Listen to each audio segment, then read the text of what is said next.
clubs, and specifically off-road riding clubs. We recently got together to have a long format discussion about clubs. We asked all kinds of honest questions. We're flirting with electric motorcycles, off-road motorcycles. We're not there yet. We will be there at some point, whether we're alive to see it or not, who knows. But do you think electric vehicles will completely change the landscape of like the conflict that seems to be arising between combustion and other trail users, forest users? Assuming that a really good electric dirt bike happens soon, it's certainly going to change the landscape a bit. I think for the general public, noise is a massive issue. We've just got so many dickheads with loud bikes that I think with time, an electric dirt bike future is going to change that aspect. I think it would just be seen as a little bit more green somehow in the public's eyes. I don't think we would be demonised quite as much by the public, because a lot of them would probably even have trouble telling the difference between an electric dirt bike and a mountain bike.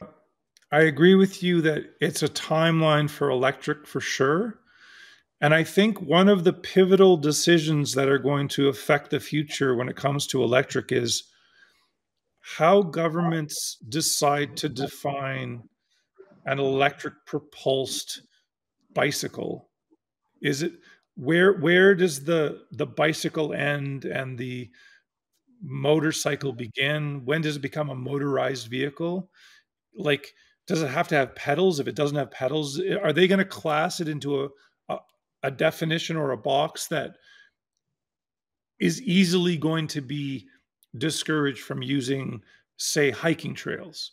I think it's going to be very interesting to watch. I don't know if we're going to be around to see the conclusion, but I do believe that that's the most significant change that's going to occur in trails and off-road trail use. How do you think it would impact on clubs?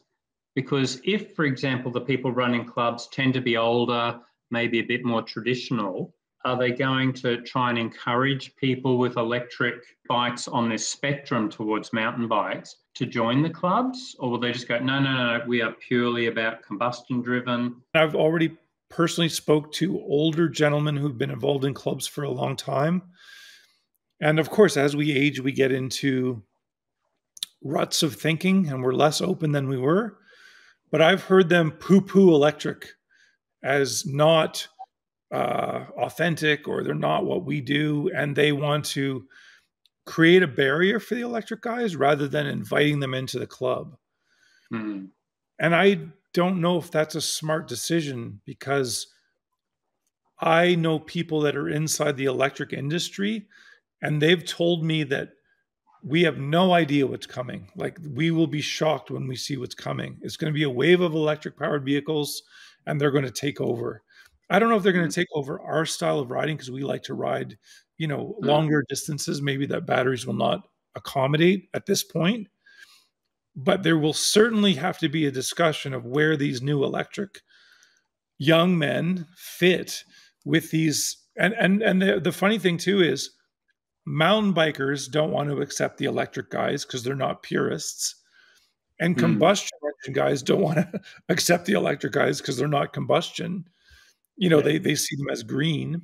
So it's like, maybe the electric is going to evolve as their own community and their own group, and they won't have ties or associations with either of the two groups, mountain biking and off-road riding, that are primarily responsible in managing single track in North America, at least.